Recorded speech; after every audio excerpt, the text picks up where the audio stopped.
नमस्कार, माझे नाव श्रावणी अभिजित कुलकर्णी आहे आणि आज मी सायकिट-लर्न वापरून मशीन लर्निंग मॉडेल्स कसे तयार करायचे या विषयावर सादरीकरण करणार आहे. तर यामध्ये आपण पाहूया की हा विषय का महत्त्वाचा आहे, यामध्ये काय समाविष्ट आहे, हे काय कार्य करतं, याच्या मर्यादा काय आहेत आणि शेवटी आपण याचा सारांश पाहूया.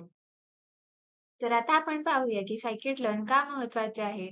मशीन लर्निंग हे आजच्या काळात एक प्रभावी तंत्रज्ञान आहे. नेटफ्लिक्सच्या शिफारीपासून ते बँकेतील फसवणूक शोधण्यापर्यंत मशीन लर्निंग मॉडेल्स हे सर्वत्र आहेत. पण इथे एक समस्या आहे की हे मशीन लर्निंग मॉडेल्स सुरुवातीपासून तयार करणे अवघड आहे. येथे सायकिट-लर्न मदतीला येते. सायकिट-लर्न ही एक पायथन लायब्ररी आहे जी मशीन लर्निंग मॉडेल्स बनवणं सोपं आणि परिणामकारक बनवते. असा विचार करा की आपण एक केक बनवत आहोत. सामान्यतः आपल्याला पहिल्यांदा पीठ घेऊन त्यात अंड आणि साखर मिक्स करायला लागेल आणि त्यानंतर आपल्याला बेकिंगला ठेवायला लागेल.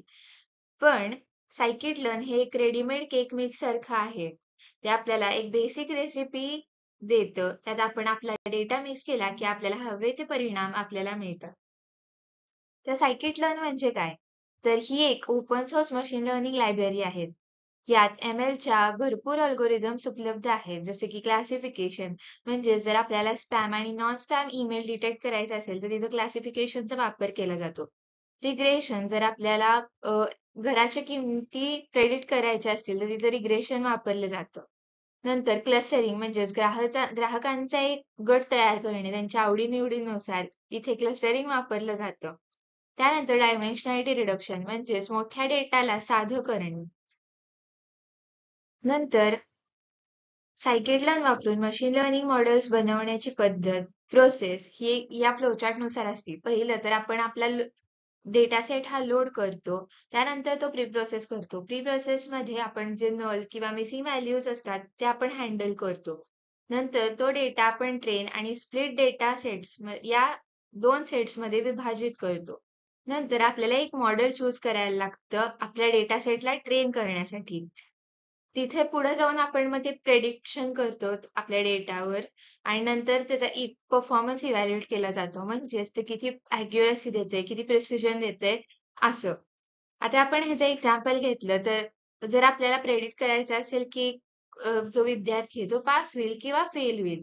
तर हे आपण कशाच्या बेसिसवर करू शकतो की आपण त्याचे स्टडी आवर्स किती आहेत आणि त्याचे अटेंडन्स किती आहे कॉलेजमध्ये या बेसिसवर आपण हे प्रेडिक्ट करू शकतो. तर आता आपण पाहूया की सायकिट-लर्न आतून कसे वर्क करते. प्रत्येक मॉडेलची एकसारखी API रचना आहे. त्यात काही काही फंक्शन्स वापरले जातात, जसं काही फिट फंक्शन मॉडेल ट्रेन करण्यासाठी, प्रेडिक्ट फंक्शन हे अंदाज लावण्यासाठी, त्याच्यानंतर स्कोर फंक्शन हे मूल्यांकन करण्यासाठी. याचे आर्किटेक्चर मॉड्युलर आहे की स्टँडर्ड स्केलर म्हणजेच हे फीचर स्केलिंगसाठी वापरलं जातं. लॉजिस्टिक रिग्रेशन आणि डिसिजन ट्री क्लासिफायर हे 2 मॉडेल्स वापरले जातात.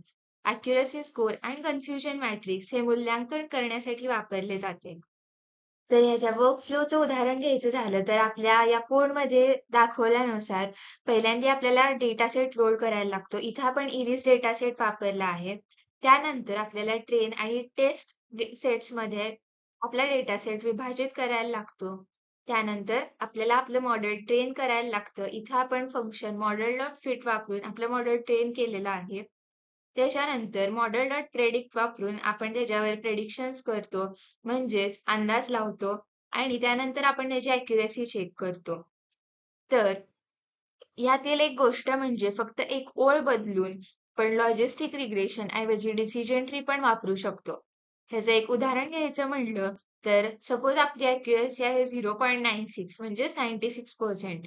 हे दाखवतं की आपला मॉडेल हे इरिस डेटा सेटवर छान काम करते.